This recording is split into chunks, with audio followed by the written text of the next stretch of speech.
नमस्कार दोस्तों, आपका स्वागत है हमारे चैनल पर।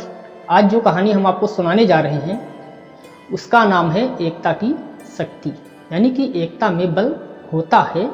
आपको इस कहानी से भी पता चलेगा। कहानी कुछ इस तरह से है कि बहुत समय पहले एक गांव में एक बूढ़ा किसान रहता था। उसके 4 बेटे थे और वो चारों आपस में लड़ते झगड़ते रहते, कोई काम नहीं करते थे।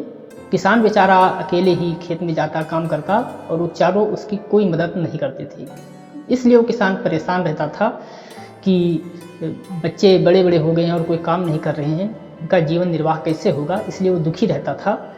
एक बार वो किसान बीमार पड़ गया और उसको लगने लगा कि शायद मेरा बचना मुश्किल है, क्योंकि हालत उसकी बहुत ख़राब थी। इसलिए उसने एक दिन सोचा और अपने चारों बेटों को बुलाया और कहा कि चारों लोग एक एक लकड़ी लेकर के हमारे पास आओ।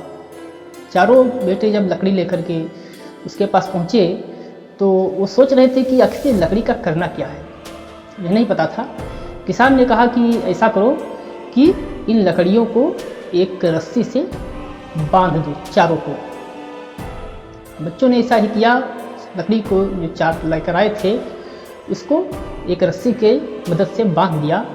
अब किसान ने कहा कि ऐसा है कि इन लकड़ियों को तोड़ना है। इसलिए उसने पहले अपने बड़े बेटे को दिया। उसने अपनी जोर आजमाइश की, नहीं तोड़ पाया। फिर ऐसे करके चारों लड़कों ने उस लकड़ी को तोड़ने का प्रयास किया और कोई भी तोड़ नहीं पाया। फिर किसान ने कहा ऐसा है, इस बंधन को खोल दो। उन्होंने बंधन को खोल दिया। अब उसने कहा कि एक एक लकड़ी चारों लोग अपने हाथ में ले लो। चारों लोगों ने एक एक लकड़ी अपने हाथ में ले लिया। अब किसान ने कहा कि ऐसा है, अब इस लकड़ी को तोड़ के दिखाओ। चारों ने जब लकड़ी लिया एक एक पीस तो उसे आसानी से तोड़ दिया।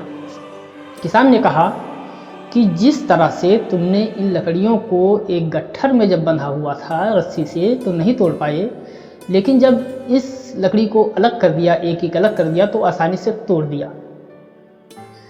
तो अगर तुम लोग आपस में लड़ोगे झगड़ोगे तो कोई भी आसानी से तुम्हें तोड़ सकता है, तुम्हारा नुकसान कर सकता है।